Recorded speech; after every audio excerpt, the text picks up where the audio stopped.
Friends, welcome back to our channel. 7ാം ക്ലാസ്സിലെ അടിസ്ഥാന പാഠാവലിയിലെ രണ്ടാമത്തെ പാഠഭാഗമാണ്, രണ്ടാമത്തെ യൂണിറ്റ് ആണ് നമ്മൾ നോക്കാൻ പോകുന്നത്. രണ്ടാമത്തെ യൂണിറ്റ് സ്നേഹസുന്ദര പാതയിലൂടെ എന്നുള്ള യൂണിറ്റ് ആണ്. അതിലെ ഒന്നാമത്തെ പാഠഭാഗമായിട്ടുള്ള ഫാത്തിമ തുരുത്താണ് നോക്കുന്നത്. അപ്പൊ ആദ്യം നമുക്ക് ഈ സ്നേഹസുന്ദര പാതയിലൂടെ എന്നുള്ള യൂണിറ്റിന്റെ ഫസ്റ്റ് കുറച്ച് ആക്ടിവിറ്റീസ് ഉണ്ട്, അതും കൂടെ നമുക്ക് നോക്കാം. ഓക്കെ. കാടും കടലും ആർത്തു കനത്തു വീഴും മഴ പെയ്ത്തിലൂടാദ്യമായി കിട്ടും ചിറകു വീശി, കാറ്റിനോടൊപ്പം സ്വതന്ത്ര രാഴ്ചമായി പാട്ടുപാടിക്കൊണ്ടലയുമെങ്കിൽ, കാടും കടലും മിപ്പാടുമീ വൻ മഴക്കാറ്റുമൊന്നണയും നാം അറിയും. കുറിഞ്ഞിപ്പൂക്കൾ എന്നതിലെ സുഗതകുമാരിയുടെ കുറച്ചു വരികളാണ് ഇവിടെ തന്നിട്ടുള്ളത്. ഓക്കെ. ഈ ചിത്രം നിങ്ങളുടെ മനസ്സിൽ ഉണർത്തിയ ചിന്തകൾ പങ്കുവെക്കുക. അപ്പൊ ഇവിടെ നല്ലൊരു ചിത്രം കൊടുത്തിട്ടുണ്ട്. കൂട്ടുകാരെ, ചിത്രം ഒന്ന് നോക്കൂ. ഈ ചിത്രവും അതുപോലെ തന്നെ ഈ കവിതയും തമ്മിലുള്ള ഒരു സാദൃശ്യപ്പെടുത്തി ഒരു ചർച്ച ചെയ്യാനാണ് പറഞ്ഞിട്ടുള്ളത്. കാടും കടലും തമ്മിലുള്ള സാദൃശ്യ ഭംഗി കവിതയിൽ ആവിഷ്കരിച്ചിരിക്കുന്നത് എങ്ങനെ ചർച്ച ചെയ്യാനാണ് പറഞ്ഞിട്ടുള്ളത്.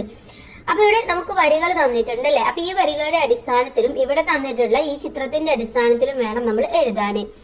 നമുക്കൊന്ന് എഴുതി നോക്കാം. ആർത്തു പെയ്യുന്ന മഴയിൽ ആദ്യമായി കിട്ടുന്ന സ്വാതന്ത്ര്യത്തിന്റെ ചിറക് വീശി കാറ്റിനോടൊപ്പം ഉച്ചത്തിൽ പാട്ടുപാടി അലയുമ്പോഴാണ് നാം അറിയുക, ഈ കാടും കടലും ഉച്ചത്തിൽ സ്വാതന്ത്ര്യത്തോടെ പാടുന്ന പാട്ടും വൻമഴയുടെ കാറ്റും ഒക്കെ ഒന്നാണെന്ന്. എല്ലാം ഒന്നായിത്തീരുന്ന ഒരു അനുഭൂതി പ്രകൃതി നമ്മെ കാട്ടിത്തരുന്നു.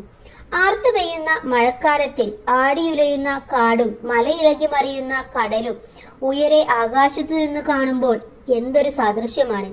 അതുപോലെ തന്നെ വ്യത്യസ്ത മേഖലകളിൽ ജീവിക്കുന്ന മനുഷ്യർ മനുഷ്യത്വം എന്ന ബോധത്തിലൂടെ ഒന്നാകുന്നു. കാടും കടലും തമ്മിലുള്ള സാദൃശ്യം കവിതയിലും കവിതയ്ക്ക് വേണ്ടി വരച്ച ചിത്രത്തിലും ഒരേപോലെ ആവിഷ്കരിക്കപ്പെട്ടിരിക്കുന്നു.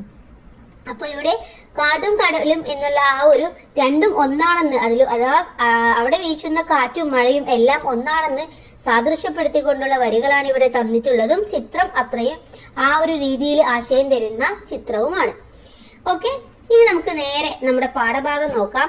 കര കവിഞ്ഞും ജീവിതം കൈകൾ കോർത്ത് സ്നേഹത്തുരുത്തിലേക്ക്. അപ്പൊ നമ്മളൊരു സ്നേഹത്തുരുത്തിലേക്ക് യാത്ര പോവുകയാണ്. ഓക്കെ. അപ്പൊ നമുക്ക് ആ സ്നേഹത്തുരുത്തിലൊന്ന് പോയി വരാം. കൂട്ടുകാർ റെഡിയാണോ? നമുക്ക് നോക്കാം. ഫാത്തിമ തുരുത്ത് എന്നുള്ളതാണ് ആ സ്നേഹത്തുരുത്തിന്റെ പേര്. ഫാത്തിമ തുരുത്തിലൊന്നു പോകണം, രാത്രി വഞ്ചിയിൽ നിലാവ് കാണണം, പൂക്കളോട് പൂക്കളെ തിരക്കണം, രാക്കളിക്ക് കൂട്ടുപാട്ട് പാടണം. എന്താ പറയുന്നത്? നമ്മളുടെ അടുത്ത് ഫാത്തിമ തുരുത്തിലൊന്ന് പോകണം എന്നത് ഈ പറയുന്ന കവിയുടെ ഒരു വലിയ മോഹമാണ്. എങ്ങനെയാണ് പോകേണ്ടത്? രാത്രി വഞ്ചിയിൽ നിലാവ് കണ്ടിട്ടാണ് അദ്ദേഹത്തിന് പോകേണ്ടത്. അതുപോലെ തന്നെ പൂക്കളോട് പരസ്പരം അങ്ങോട്ടും ഇങ്ങോട്ടും പൂക്കളെ കുറിച്ച് തിരക്കുകയും രാക്കളിക്ക് കൂട്ടുപാടുകയും പാടണം. എന്നിട്ട് വേണം ആ തുരുത്തിലേക്ക് യാത്ര പോകാൻ എന്നാണ് കവി ആഗ്രഹിക്കുന്നത്. കായലിൽ കിനാവ് കണ്ട് പായൽ മാലയിട്ട കൊപ്ലി മീനിനെ പൂനിലാവല വിരിച്ചിറക്കുവാൻ ഫാത്തിമ തുരുത്തിലൊന്ന് പോകണം. പിന്നെന്താ വേണ്ടത്? കായലിൽ നിന്നിട്ട് കിനാവൊക്കെ കാണണം. അതുപോലെ തന്നെ പായൽ മാലയിട്ട കൊപ്ലി മീനിനെ പൂനിലാവിന്റെ വല വിരിച്ച് ഇണക്കിയെടുക്കുകയും വേണം. എന്നിട്ട് ഈ കൊപ്ലി മീൻ എങ്ങനെയാണ് പായൽ മാലയിടുക? ഒരു തുരുത്തില് പായൽ നന്നായിട്ടുണ്ടായിരിക്കും. അപ്പൊ കൊപ്ലി മീന് തല ഉയർത്തുമ്പോൾ ആ പായലും കൂടെ ഉണ്ടായിരിക്കും അല്ലെ. അപ്പൊ അത്തരത്തിൽ പായൽ മാലയിട്ട കൊപ്ലി മീനിനെ വല വിരിക്കുകയും അതുപോലെ തന്നെ ആ ഒരു രീതിയിൽ ഫാത്തിമ തുരുത്തിലേക്ക് എത്തിപ്പെടണമെന്നാണ് കവി ആഗ്രഹിക്കുന്നത്. മുള്ളുവേങ്ങകൾ മഴപ്പെരുമ്പറ മുന്നണിച്ചെടിക്കു ചൊല്ലിയാടുമ്പോൾ പട്ടണം പറന്നു കണ്ട പക്ഷിയായി ഫാത്തിമ തുരുത്തിൽ ഒന്ന് പോകണം. പിന്നെ എങ്ങനെ പോകണം എന്നാണ് കവി പറയുന്നത്? അഥവാ തുരുത്തിലെ മുള്ളുവേങ്ങകൾ മഴയുടെ പെരുമ്പറ എങ്ങനെയാണ് കമ്മ്യൂണിസ്റ്റ് പച്ചക്ക് അഭിനയിച്ചു കാട്ടിക്കൊടുക്കുമ്പോൾ പട്ടണം കണ്ടു മതിയായ ഒരു പക്ഷിയായി ഫാത്തിമ തുരുത്തിലെ പോകണമെന്നാണ് കവി പറയുന്നത്. അതുപോലെ തന്നെ അടിയുലയുന്ന വേങ്ങമരങ്ങളും കമ്മ്യൂണിസ്റ്റ് പച്ചകളും പടർന്ന് പന്തലിച്ച ഒരു ഇടമാണ് ഫാത്തിമ തുരുത്ത് എന്ന് നമുക്ക് ഇതിൽ നിന്നും മനസ്സിലാക്കാൻ വേണ്ടി സാധിക്കും. പട്ടണത്തിലെ കാഴ്ചകൾ കണ്ട കവിക്ക് ഫാത്തിമ തുരുത്ത് എന്ന് പറയുന്ന ഒരു വൈവിധ്യമാർന്ന ഒരു മേഖല അല്ലെങ്കിൽ വൈവിധ്യമാർന്ന ഭാവാത്മകമായ ഒരു സ്ഥലത്തേക്ക് യാത്ര പോകണമെന്നാണ് പറയുന്നത്. അടുത്ത നോക്കൂ, രോഗബാധിതർ കിടന്നലറുമാ കൂരകൾ കൈവിലക്ക് നൽകുവാൻ ജീവിതൌഷധം നിറച്ച സ്നേഹമേ ഫാത്തിമ്മ തുരുത്തിൽ ഒന്ന് പോകണം. എന്താണ് ഫാത്തിമ്മ തുരുത്തിലെ മറ്റൊരു വശമാണ് പറയുന്നത്. രോഗബാധിതരാണ് ഫാത്തിമ്മ തുരുത്തിലുള്ളത്. അവര് കിടന്ന് അലറുകയാണ്. കൂരകൾക്ക് കൈവിളക്ക് നൽകുവാൻ, അഥവാ അവർക്ക് ഒരു ആശ്വാസം നൽകുവാൻ വേണ്ടിയിട്ട് ജീവിതൌഷധം നിറച്ച സ്നേഹം എന്ന ജീവിതൌഷധവുമായിട്ട് ആ ഫാത്തിമ്മ തുരുത്തിലേക്ക് പോകണമെന്ന് കവി ആഗ്രഹിക്കുന്നു. ഓക്കെ, അപ്പൊ ഇതാണ് ഫാത്തിമ്മ തുരുത്ത്. നിങ്ങൾ മനസ്സിലാക്കേണ്ടത്, തുരുത്ത് എന്ന് പറഞ്ഞാൽ ചുറ്റും വെള്ളത്താൽ ഒറ്റപ്പെട്ട ഒരു പ്രദേശമാണ് നമ്മള് തുരുത്ത് എന്ന് പറയാം. നോക്കൂ, പാറി വന്ന സെപ്റ്റംബർ മുകിലുകൾ 4 ദിക്കിലും കറുത്ത കോട്ടയായി തീ കുടുക്കകളുടെക്കുമന്തിയിൽ ഫാത്തിമ്മ തുരുത്തിൽ ഒന്ന് പോകണം. പിന്നെ എങ്ങനെ ഫാത്തിമ്മ തുരുത്തിൽ പോകണം എന്ന് പറയുന്നത്? അടുത്തത് പറയുന്നത്, സെപ്റ്റംബറിലെ മഴ 4 ദിക്കിലും കറുത്ത കോട്ടകൾ കെട്ടി തുരുത്തിലെ ഒറ്റപ്പെടും. അഥവാ നല്ല രീതിയിൽ മഴ പെയ്യും. അതുപോലെ ഇടിയും മിന്നലും കൊണ്ട് തുരുത്ത് ഒരു തീ കുടുക്ക പോലെ കാണും എന്നാണ് പറയുന്നത്. അങ്ങനെയാണെങ്കിലും അത്തരത്തിലുള്ള ഒരു ഫാത്തിമ്മ തുരുത്തില് സന്ധ്യാസമയത്ത് എനിക്ക് പോകണം എന്നാണ് കവി പറയുന്നത്. ഇനി നോക്കൂ, പൂച്ചകൾ അനാഥരായ നായകൾ കാത്തിരിക്കുമീർപ്പമുള്ള പൊന്തയിൽ രാത്രി മഞ്ഞു മാക്സിയിൽ വിറക്കുമ്പോൾ ഫാത്തിമ്മ തുരുത്തിൽ ഒന്ന് പോകണം. എന്താണ്? പൂച്ചകള്, അതുപോലെ തന്നെ അനാഥരായ ഒരുപാട് നായകള്, ഇതെല്ലാം നിറയുന്ന ഒരു സ്ഥലമാണ് ഈ ഒരു ഫാത്തിമ്മ തുരുത്തി എന്ന് പറയുന്നത്. മാത്രമല്ല അവരൊക്കെ കാത്തിരിക്കുന്നുണ്ട്. എവിടെയാ കാത്തിരിക്കുന്നത്? പൊന്തയിലാണ്. പൊന്ത എന്ന് പറഞ്ഞാല് കുറച്ച് ചെടികളെല്ലാം ഉള്ള ഒരു സ്ഥലം, അതിനാണ് നമ്മൾ പൊന്ത എന്ന് പറയാം. അതുപോലെ തന്നെ രാത്രി മഞ്ഞു മാക്സിയിൽ എന്ന് പറയുന്നത് വളരെ കാഠിന്യമേറിയ മഴക്കാലത്തും മഞ്ഞുകാലത്തും അവിടെ എന്താണ്? നല്ല തണുപ്പ് അനുഭവപ്പെടും. കാരണം ചുറ്റും വെള്ളമാണ്, അതുകൊണ്ട് നല്ല തണുപ്പ് അനുഭവപ്പെടും. അതുകൊണ്ട് ആ ഒരു കടുത്ത വേനൽ ഉണ്ടായിരിക്കും, നല്ല മഴ ഉണ്ടായിരിക്കും, നല്ല മഞ്ഞുണ്ടായിരിക്കും. അത്തരത്തിലുള്ള ഒരു പ്രദേശമാണ് നമ്മുടെ ഫാത്തിമ്മ തുരുത്ത്. അവിടേക്ക് പോകണമെന്ന് കവി പറയുന്നു. ഇനി, വേനലിന്റെ മുഷ്ടിയിൽ കയ്യോന്നികൾ പാനശീലവും ത്യജിച്ചുറങ്ങുമ്പോൾ കാട്ടുമുല്ല വേരുണങ്ങി വീഴുമ്പോൾ ഫാത്തിമ്മ തുരുത്തിൽ ഒന്ന് പോകണം. അവിടെ പറയുന്നത് എന്താണ്? വേനലിന്റെ കാഠിന്യമാണ് അല്ലെ. വേനൽ വളരെ കടുത്ത വേനലാവുമ്പോ കയ്യോന്നികളൊക്കെ അവര് എന്താണ്, വെള്ളമൊന്നും വേണ്ട, വെള്ളം വേണ്ടെന്ന് പറഞ്ഞാൽ വെള്ളം കിട്ടാത്തൊരവസ്ഥയിലേക്ക് വരും. അതുപോലെ തന്നെ കാട്ടുമുല്ലയൊക്കെ വേരുണങ്ങി വീഴും എന്നാണ് പറയുന്നത്. അപ്പൊ അത്തരത്തിലുള്ള ഫാത്തിമ്മ തുരുത്തിലേക്ക് പോകണം. ഭൂമിയെ പുണർന്ന കുഞ്ഞു പുല്ലുകൾ പൂവണിഞ്ഞ് തേനുറഞ്ഞു നിൽക്കുമ്പോൾ പ്രാണലിൽ മുഖം പതിച്ച വേവുമായി ഭാവനത്തുരുത്തിൽ ഒന്ന് പോകണം. എന്താണ്? ഭൂമിയെ ചുറ്റും പുണർന്നിട്ടുള്ള കുഞ്ഞു പുല്ലുകളാണ് അല്ലെ. ഭൂമി എന്ന് പറയുന്നത് ചുറ്റും പച്ച പുല്ലുകൾ നിറഞ്ഞതാണ്. അപ്പൊ ആ പുല്ലുകൾ നിറഞ്ഞിട്ടുള്ള സ്ഥലമാണ്. പക്ഷെ അവിടെ എന്താണ്? വേനലൊക്കെ കൊണ്ട് തേനൊക്കെ ഉറഞ്ഞു നിൽക്കുകയാണ്. ഒരു വാടി വീണ ഒരവസ്ഥയിലാണ്. പ്രാണന് വേണ്ടി കൊതിക്കുന്ന കുഞ്ഞു പുല്ലുകളെയും നമുക്ക് അവിടെ കാണാം. അപ്പൊ അത്തരത്തിലുള്ള ഒരു ഭാവനാ തുരുത്തിലേക്കാണ് നമ്മുടെ കവിക്ക് പോകണം എന്ന് പറയുന്നത് എന്നാണ് പറയുന്നത്. ആരാണ് കൂട്ടുകാരെ നമ്മുടെ കവി? കുരീപ്പുഴ ശ്രീകുമാറാണ്. ഓക്കെ, അപ്പൊ യഥാർത്ഥത്തിൽ ഈ ഒരു ഫാത്തിമ്മ തുരുത്ത് എന്ന് പറയുന്നത് ഒരു ഭാവന നിറഞ്ഞ തുരുത്താണ്. ആക്ച്വലി ഉള്ള തുരുത്തല്ല, ഭാവനയുള്ള ഒരു തുരുത്താണ് ഈ ഒരു ഫാത്തിമ്മ തുരുത്തി എന്ന് പറയുന്നത്. കവി ഈ ഒരു നഗരങ്ങളിലൊക്കെ ജീവിച്ച് അതിൽ നിന്നെല്ലാം വേറിട്ട് ശാന്തതയും സമാധാനവും നിറഞ്ഞ ഫാത്തിമ്മ തുരുത്തിലേക്ക് പോകണം. ആ തുരുത്ത് ഇങ്ങനെയുള്ള സംഭവങ്ങളൊക്കെ ഉള്ള തുരുത്താണെന്നാണ് പറയുന്നത്. ഇനി നമുക്ക് ഇതിലെ പ്രവർത്തനങ്ങൾ ഓരോന്നായിട്ട് നോക്കാം. കൂട്ടുകാർ റെഡിയാണോ? ഒന്നാമത്തേത് കവിത വായിക്കാം, ആശയം കണ്ടെത്താം എന്നതാണ് ഒന്നാമത്തെ പ്രവർത്തനം. ഫാത്തിമ്മ തുരുത്തിലേക്ക് പോകുമ്പോൾ കാണാനിടയുള്ള കാഴ്ചകൾ കവി വിവരിക്കുന്നത് എങ്ങനെയെന്നതാണ് ഒന്നാമത്തെ ചോദ്യം. എങ്ങനെയാണ്? രാത്രി വഞ്ചിയിൽ നിലാവ് കണ്ടും പൂക്കളോട് മറ്റു പൂക്കളെ കുറിച്ച് കുശലം തിരക്കിയും രാക്കിളിക്ക് കൂട്ടുപാട്ട് പാടിക്കൊണ്ടും കായലിലെ കിനാവ് കണ്ടു നടക്കുന്ന കൊപ്ലി മീനിനെ കണ്ടുകൊണ്ടും ഫാത്തിമ്മ തുരുത്തിന്റെ പ്രകൃതി സൗന്ദര്യം കാണണമെന്നാണ് കവി ആഗ്രഹിക്കുന്നത്. ഒന്നുകൂടെ പറയാം. രാത്രി വഞ്ചിയിൽ നിലാവ് കണ്ടും പൂക്കളോട് മറ്റു പൂക്കളെ കുറിച്ച് കുശലം തിരക്കിയും രാക്കിലേക്ക് കൂട്ടുപാട്ട് പാടിക്കൊണ്ടും കായലിലെ കിനാവ് കണ്ടുകൊണ്ട് നടക്കുന്ന കൊപ്ലി മീനിനെ കണ്ടുകൊണ്ടും ഫാത്തിമ്മ തുരുത്തിന്റെ പ്രകൃതി സൗന്ദര്യം കാണണമെന്നാണ് കവി ആഗ്രഹിക്കുന്നത്. അടുത്തത് നോക്കൂ. രോഗബാധിതർ കിടന്നലറുന്ന കൂരകൾക്ക് എങ്ങനെ സമാശ്വാസം നൽകണമെന്നാണ് കവി ചിന്തിക്കുന്നത്. എങ്ങനെയാണ്? രോഗബാധിതരായവരും വേദന സഹിക്കാതെ കിടന്ന് അലറുന്ന മനുഷ്യരുമുണ്ട് ഫാത്തിമ്മ തുരുത്തിൽ. സ്നേഹവും മരുന്നും കൊണ്ട് വെളിച്ചം പകരാൻ അവിടേക്ക് കടന്നു ചെല്ലണമെന്നാണ് കവി പറയുന്നത്. ഓക്കെ, ഇനി അടുത്തത് വിശകലനം ചെയ്യാം എന്ന പ്രവർത്തനമാണ്. വിശകലനം ചെയ്യാം, കുറിപ്പ് തയ്യാറാക്കാം. തുരുത്തിലെ ജനങ്ങളുടെ സാമൂഹിക ജീവിതാവസ്ഥ സൂചിപ്പിക്കുന്ന വരികൾ കണ്ടെത്തി വിശകലനം ചെയ്ത് കുറിപ്പ് തയ്യാറാക്കാനാണ് പറയുന്നത്. അപ്പൊ നമുക്ക് ആദ്യം കുറച്ച് വരികൾ അവിടുത്തെ സാമൂഹിക ജീവിതത്തെ സൂചിപ്പിക്കുന്ന വരികൾ ഏതൊക്കെയാണെന്ന് നോക്കാം. രോഗബാധിതർ കിടന്നലറുമ കൂരകൾക്ക് കൈവിലക്ക് നൽകുവാൻ ജീവിതൌഷധം നിറച്ച സ്നേഹമേ ഫാത്തിമ്മ തുരുത്തിലൊന്നു പോകണം. അതുപോലെ തന്നെ മറ്റു വരികളാണ്. പൂച്ചകൾ അനാഥരായ നായകൾ കാത്തിരിക്കും ഈർപ്പമുള്ള പൊന്തയിൽ രാത്രി മഞ്ഞു മാക്സിയിൽ വിറക്കുമ്പോൾ ഫാത്തിമ്മ തുരുത്തിലൊന്നു പോകണം. മറ്റൊന്ന്, വേനലിന്റെ മുഷ്ടിയിൽ കയ്യോന്നികൾ പാനശീലവും ത്യജിച്ചുറങ്ങുമ്പോൾ കാട്ടുമുല്ല വേരുണങ്ങി വീഴുമ്പോൾ ഫാത്തിമ്മ തുരുത്തിലൊന്നു പോകണം. ഓക്കെ, അപ്പൊ ഇതൊക്കെ അവിടുത്തെ ഒരു ജീവിത സാഹചര്യം, സാമൂഹിക ജീവിതം സൂചിപ്പിക്കുന്ന വരികളാണ്. ഇനി നമുക്ക് കുറിപ്പ് തയ്യാറാക്കാം. ജലാശയത്താൽ ചുറ്റപ്പെട്ട കരപ്രദേശത്തു നിന്നും ഒറ്റപ്പെട്ട പ്രദേശമാണ് ഫാത്തിമ്മ തുരുത്ത്. മുകളിൽ കൊടുത്ത വരികളിൽ തുരുത്തിലെ ജനങ്ങളുടെ സാമൂഹിക അവസ്ഥ തെളിഞ്ഞു കാണാം. അവിടെ ജീവിക്കുന്നവർ ഒറ്റപ്പെടൽ അനുഭവിക്കുന്നുണ്ട്. രോഗബാധിതർ കിടന്നലറുമാ കൂരകൾ നൽകുവാൻ എന്ന വരികൾ തുരുത്തിലെ ജനങ്ങൾ നേരിടുന്ന രോഗവും ദുരിതവും വെളിവാക്കുന്നു. തുരത്ത് മനുഷ്യർ മാത്രമല്ല ഉള്ളത്, മറ്റു ജീവജാലങ്ങളും സസ്യലതാദികളും എല്ലാം തുരുത്തിന്റെ ഭാഗമാണ്. തുരുത്തിലെ പൊന്തക്കാടുകൾക്കുള്ളിൽ രാത്രിയിൽ തണുത്തു വിറച്ചിരിക്കുന്ന നായകളും പൂച്ചകളും അനാഥത്വം പേറുന്നവരാണ്. കാഠിന്യമേറിയ മഴക്കാലത്തിനും മഞ്ഞുകാലത്തിനും പിന്നാലെ തുരുത്ത് കടുത്ത വേനലിനെയും നേരിടുന്നു. ആ വേനലിൽ കയ്യോന്നികൾ വെള്ളം കിട്ടാതെ വാടിത്തുടങ്ങുകയും കാട്ടുമുല്ലകൾ വേരുണങ്ങി വീഴുകയും ചെയ്യുന്നു.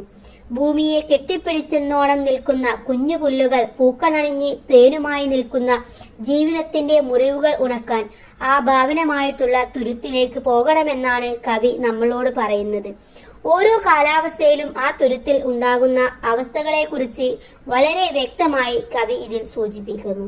ഓക്കെ, അപ്പൊ ഇതൊക്കെയാണ് ഫാത്തിമ്മ തുരുത്തിലെ സാമൂഹിക അവസ്ഥ എന്ന് പറയുന്നത്. അടുത്ത പ്രവർത്തനം നോക്കാം, ചർച്ച ചെയ്യാം എന്നുള്ളതാണ്. ഫാത്തിമ്മ തുരുത്തിൽ ഒന്ന് പോകണം, രാത്രി വഞ്ചിയിൽ നിലാവ് കാണണം, പൂക്കളോട് പൂക്കളെ തിരക്കണം, രാക്കിളിക്ക് പാട്ട് പാടണം. കവിയുടെ ഭാവനയിൽ വിടരുന്ന ഫാത്തിമ്മ തുരുത്തിന്റെ ഭംഗി ഈ വരികളിൽ തെളിയുന്നത് എങ്ങനെയെന്ന് ചർച്ച ചെയ്യാനാണ് പറഞ്ഞിട്ടുള്ളത്. എങ്ങനെയാണ് ഇവിടെ നമ്മൾ മനസ്സിലാക്കേണ്ടത്? തിക്കും തിരക്കും ബഹളവും ഒന്നുമില്ലാത്ത ശാന്തതയും സമാധാനവും നിറഞ്ഞ ഫാത്തിമ്മ തുരുത്ത് എന്ന ഭാവനാലോകത്തേക്ക് കവി സഞ്ചരിക്കുകയാണ്. രാത്രി വഞ്ചിയിലിരുന്ന് തുരുത്തിലെ നിലാവ് കാണാനും ഒറ്റപ്പെട്ട തുരുത്തായതുകൊണ്ട് അവിടെ നിന്ന് കാണുന്ന വിശാലമായ ആകാശത്തിനും നിലാവിനും ഭംഗി കൂടുതലാണെന്നും അദ്ദേഹം പറയുന്നു. നമുക്ക് ചുറ്റും കാണാൻ കഴിയാത്ത വൈവിധ്യമാർന്ന നാട്ടുപൂക്കളുടെയും സസ്യങ്ങളുടെയും ഉറവിടം കൂടെയാണ് ഈ തുരുത്ത്. അതുകൊണ്ട് പൂക്കളോട് മറ്റു പൂക്കളെ കുറിച്ച് ചോദിക്കണമെന്നും കവി പറയുന്നു. രാക്കിളിക്ക് കൂട്ടായി നിന്ന് പാട്ട് പാടണമെന്ന് കവി ആഗ്രഹിക്കുന്നു.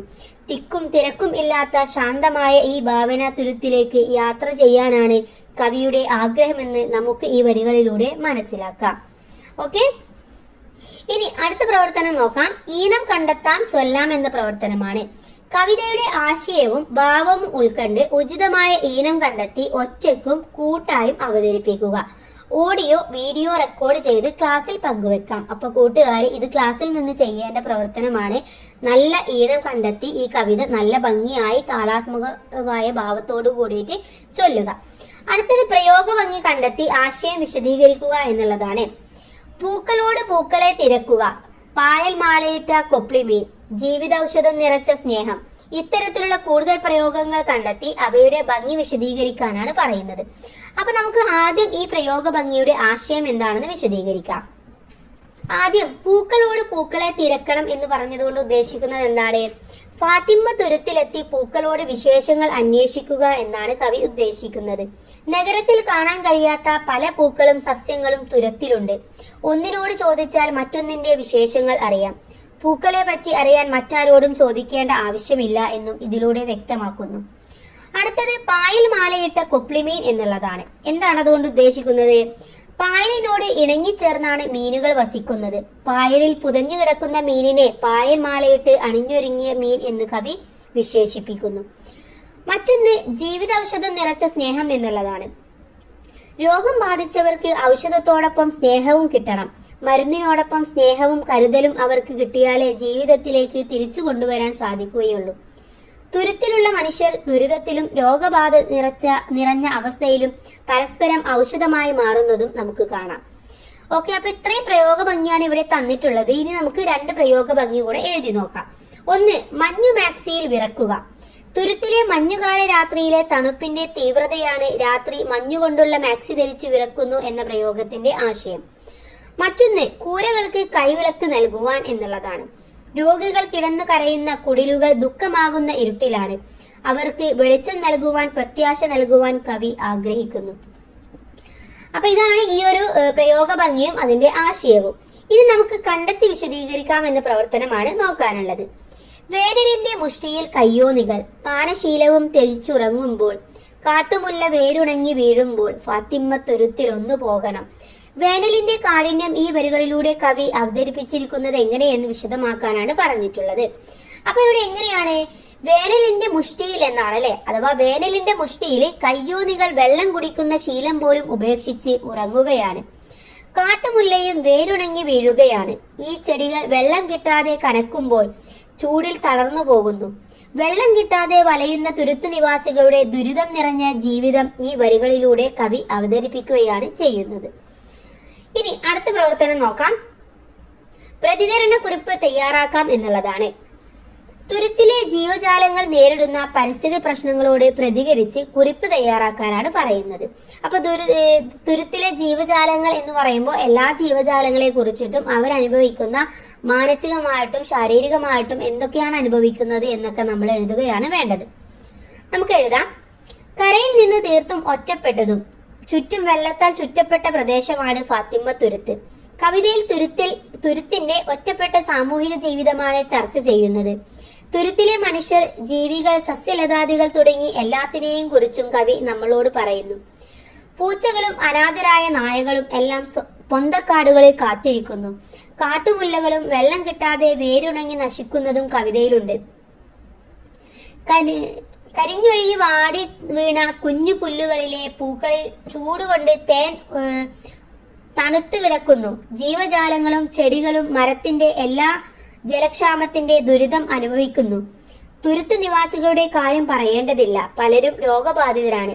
ശാന്തിയും സമാധാനവും പ്രകൃതി സുന്ദരവുമായ ഈ തുരുത്ത് പ്രകൃതിനാശത്തിന്റെ വിവിധ തലത്തിലുള്ള പ്രശ്നങ്ങൾ അനുഭവിച്ചുകൊണ്ടിരിക്കുകയാണ്. അപ്പൊ ഓരോ ആളുകളും അഥവാ മനുഷ്യർ അനുഭവിക്കുന്നതും ജീവികൾ അനുഭവിക്കുന്നതും സസ്യങ്ങൾ അനുഭവിക്കുന്നതും എന്തൊക്കെയാണെന്നാണ് എഴുതേണ്ടത്. അടുത്തത് നിവേദനം തയ്യാറാക്കാം എന്നുള്ളതാണ്. നിങ്ങളുടെ പ്രദേശം നേരിടുന്ന പരിസ്ഥിതി പ്രശ്നങ്ങൾക്ക് പരിഹാരം ആവശ്യപ്പെട്ടുകൊണ്ട് അധികാരികൾക്ക് നൽകാനുള്ള നിവേദനം തയ്യാറാക്കാനാണ് പറയുന്നത്. അപ്പൊ നമ്മുടെ ചുറ്റും ഒരുപാട് പരിസ്ഥിതി പ്രശ്നങ്ങൾ ഉണ്ടാവും അല്ലെ. അപ്പോൾ ഏതെങ്കിലും ഒരു പ്രശ്നം ഉന്നയിച്ചുകൊണ്ടാണ് നിങ്ങൾ ഒരു നിവേദനം എഴുതേണ്ടത്. അപ്പൊ നിവേദനം എഴുതുന്നതിന്റെ ഒരു മോഡൽ കാണിച്ചു തരാം. ഇവിടെ പഞ്ചായത്ത് പ്രസിഡന്റിന് എഴുതുന്ന നിവേദനമാണ്. ബഹുമാനപ്പെട്ട പഞ്ചായത്ത് പ്രസിഡന്റ് മുമ്പാകെ കുമരകം നിവാസികൾ സമർപ്പിക്കുന്ന നിവേദനം.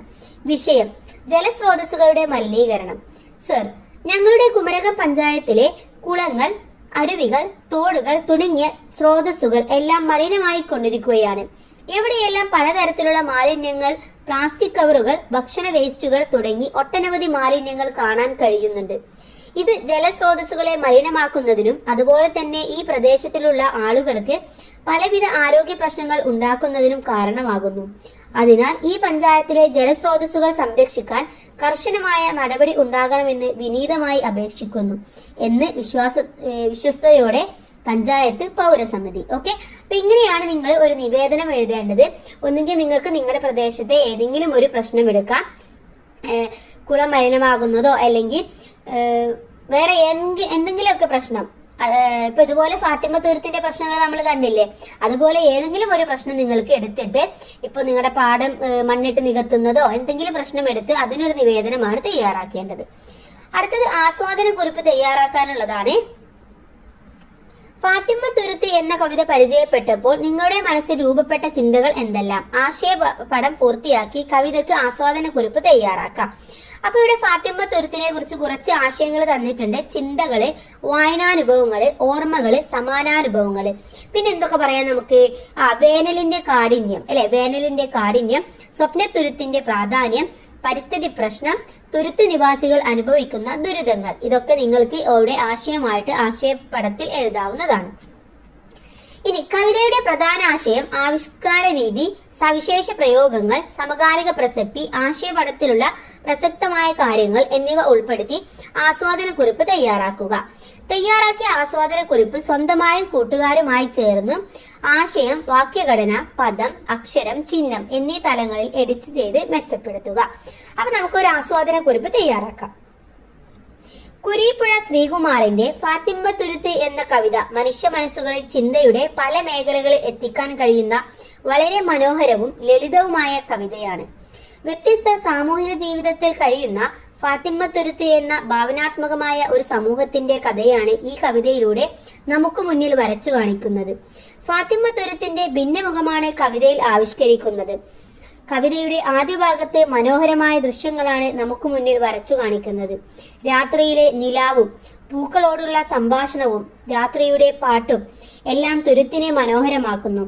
കായലിൽ സ്വപ്നം കണ്ട് ജീവിക്കുന്ന പായൽ മാലയിട്ട കൊപ്ലി മീനിനെ ഏറ്റവും ഭംഗിയോടെ, ഏറ്റവും ഇണക്കത്തോടെ വള്ള വിരിച്ച് ഇണക്കിയെടുത്ത് തുരുത്തിലെ മനുഷ്യരും മറ്റു ജീവജാലങ്ങളും തമ്മിലുള്ള സൂക്ഷ്മബന്ധത്തെ സൂചിപ്പിക്കുന്നു. സെപ്റ്റംബറിൽ കറുത്ത മേഘങ്ങൾ തുരുത്തിനു ചുറ്റും കോട്ട തീർക്കുന്ന പോലെ ഇടിയും മിന്നലും കാണപ്പെടുന്നു. പൊന്തക്കാടുകളിൽ ഒളിച്ചിരിക്കുന്ന പൂച്ചകളും അനാഥരായ പട്ടികളും തണുത്തു വിറക്കുന്ന കടുത്ത ചൂടുമായി വേനൽ കടന്നു വരുന്നു. കയ്യോന്നികൾക്ക് വെള്ളം കിട്ടുന്നില്ല. കാട്ടുമുല്ലകൾ വേരുകൾ ഉണങ്ങി വീഴുന്നു. വെയിലത്ത് വാടിത്തളർന്ന് ഭൂമിയെ പുണർന്നു കിടക്കുന്ന കുഞ്ഞു പുല്ലുകൾ പൂവണിഞ്ഞിറങ്ങി നിൽക്കുകയാണ്. നടുവിൽ ഒറ്റപ്പെട്ടു കഴിയുന്ന മനുഷ്യരുടെ ജീവിതം ആവിഷ്കരിക്കുകയും ചെയ്യുന്നുണ്ട്. ദുരിതമനുഭവിക്കുന്ന മനുഷ്യർ പരസ്പരം ഔഷധമായി മാറുന്നതും സ്നേഹം എന്ന വികാരത്തിലൂടെ ഇവരെ നല്ലൊരു ജീവിതത്തിലേക്ക് കൊണ്ടുവരാൻ കഴിയുമെന്നും കവി ആഗ്രഹിക്കുന്നു. ആവിഷ്കാര രീതിയിലെ വൈവിധ്യവും സവിശേഷമായ പ്രയോഗങ്ങളും സാമൂഹിക പ്രസക്തിയുള്ള വിഷയവും ഈ കവിതയെ കൂടുതൽ മനോഹരമാക്കി മാറ്റുന്നു. അപ്പൊ ഇത്തരത്തിൽ നിങ്ങൾക്ക് ഒരു ആസ്വാദനക്കുറിപ്പ് തയ്യാറാക്കാവുന്നതാണ്. ഇനി അവസാനത്തെ പ്രവർത്തനം കവിത പൂർത്തിയാക്കാം എന്ന പ്രവർത്തനമാണ്. നിങ്ങളുടെ ഭാവനയിലെ ഫാത്തിമ്മ തുരുത്ത് എങ്ങനെയുള്ളതാണ്? ഇതേ താളത്തിലും ഈണത്തിലും കവിത എഴുതുക. അപ്പൊ നമുക്ക് 1-2 വരികൾ എഴുതി നോക്കാം. ഇന്നുവരെ കണ്ടിടാത്ത പൂക്കളെ ഒന്നു കണ്ട് പുഞ്ചിരിച്ചു കാട്ടണം. കോടമഞ്ഞിൻ പുതപ്പണിഞ്ഞു നിൽക്കും ഫാത്തിമ്മ തുരുത്തിലൊന്നു പോകണം. സ്നേഹം എന്ന സമ്മാനവുമായി ദുരിതമുള്ള മേഖലയിൽ സന്തോഷമാം തോണിയിൽ ഫാത്തിമ്മ തുരുത്തിലൊന്നു പോകണം. അപ്പൊ ഇത്തരത്തിൽ നിങ്ങൾക്ക് ഈ കുറച്ച് വരികൾ കൂടെ എഴുതി ചേർക്കാവുന്നതാണ്. ഓക്കെ. കാട്ടിൽ മഴ പെയ്യുന്നു, കാറ്റ് വന്ന് തോർത്തുന്നു, വെയിൽ ചിരിക്കുന്നു, ഫാത്തിമ്മ തുരുത്തിലൊന്നു പോകണം. ഓക്കെ. നല്ല ഒരു കവിതയാണ് അല്ലെ ഫാത്തിമ്മ തുരുത്ത് എന്നുള്ളത്. ഒരുപാട് കാര്യങ്ങൾ നമ്മളെ ഓർമ്മിപ്പിക്കുന്നുണ്ട്. ചിന്തയിൽ ഒരുപാട് വിഷയങ്ങൾ കൊണ്ടുവന്ന് ഇടുന്നുണ്ട്. അപ്പോൾ ഇത്തരത്തിലുള്ള കവിതകളൊക്കെ നമ്മുടെ ചിന്തകളെയും നമ്മുടെ ആശയങ്ങളെയും ഒക്കെ ഒന്നും കൂടെ മെച്ചമുള്ളതാക്കാൻ വേണ്ടി സഹായിക്കുന്നുണ്ട്. അപ്പൊ ഇത്രയുമാണ് നമ്മുടെ ഒരു